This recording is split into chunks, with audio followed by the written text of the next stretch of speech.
আচ্ছা বলুন তো, বাঙালি জাতির সৃষ্টি হলো কিভাবে? অনেকের মুখে শুনি আমরা আর্য থেকে এসেছি, কেউ বলে এখানে থেকে এসেছি, কেউ বলে ওখানে থেকে এসেছি। না, অ্যাকচুয়ালি আমরা হচ্ছে কি একটা সংকর জাতি। আমাদের যে রক্ত বয় আমাদের দেহের মধ্যে, সেই রক্তের মধ্যে রয়েছে 4টি আলাদা আলাদা জাতির রক্ত। প্রথমে এই বাংলায় যখন হাজার হাজার বছর আগে প্রচুর জঙ্গলে ভরা ছিল, মানুষ ঠিকভাবে চলাফেরা করতে পারতো না, সেই জঙ্গলের সময় এখানে এসেছিল অস্ট্রিচ জাতি। সেই অস্ট্রিচ জাতি এই বাংলার মাটিতে প্রথম যে জঙ্গল ছিল সেই জঙ্গল কেটে ফসল ফলায়। এরপর কিছু বছর যায়, তারপর দক্ষিণ ভারত থেকে এসেছিল দ্রাবিড় জাতি। সেই ভারতের আদি এক জাতি দ্রাবিড়, দক্ষিণ ভারত তাদের উৎপত্তিস্থল বলে আমরা মানি। সেই দ্রাবিড় জাতি সমুদ্রপথে মেনলি এবং কিছু ভূমি মাধ্যমেও বাংলায় প্রবেশ করলো, এবং এদের সঙ্গেই ওই অস্ট্রিচ জাতি যারা ছিল তাদের বিভিন্ন বিয়ে হলো, বিভিন্নভাবে যেরকম হয় আর কি, হয়ে তারা সমাজ, গ্রাম এগুলো গড়তে শুরু করলো।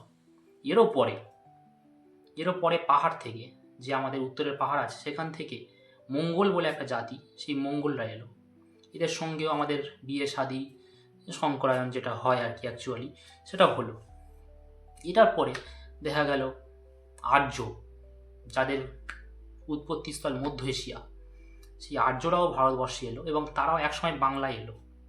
তাদের সঙ্গেও শঙ্করায়ণ হলো, তাদের সঙ্গে বিয়ে থা হলো, বাচ্চা কাচ্চা হলো। এর ফলেও শঙ্কর জাতির সৃষ্টি হলো। এই যে অ্যাকচুয়াল তাদের যে ভাষা ছিল, তাদের সঙ্গে আমাদের যে আদি ভাষা, তার একটা মিলনও হলো। যখন সামাজিক মিলন হয় তখন ভাষারও মিলন হয়, সংস্কৃতির মিলন হয়। সেইভাবে একটা জাতির ভাষারও মিলন হলো। তাদের সাথে আমাদের ভাষার মিলনের ফলে এবং কথা যেগুলো তারা বলতো সেইগুলো অপভ্রংশ হতে হতে একসময় আমাদের এই সুন্দর বাংলা ভাষার সৃষ্টি হলো। এবং এই বাংলা ভাষাকে আমরা এত ভালোবাসি, বাংলাদেশ, পশ্চিমবঙ্গ সহ বহু জায়গায় বাংলা ভাষার প্রচলন রয়েছে।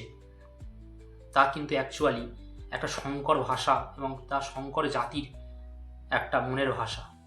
আমরা বাঙালিরা যারা আছি তারা একটা সংকর জাতি হওয়া সত্ত্বেও আমাদের শরীরের যে রক্ত আছে সেই রক্তের মধ্যে বইছে 4টি আলাদা আলাদা ক্ষমতাশালী জাতির রক্ত।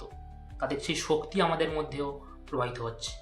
তাহলে আমরা একটা সংকর জাতি হওয়া সত্ত্বেও কিন্তু আমরা একটা ঐতিহ্যের মধ্যে বিরাজ করি।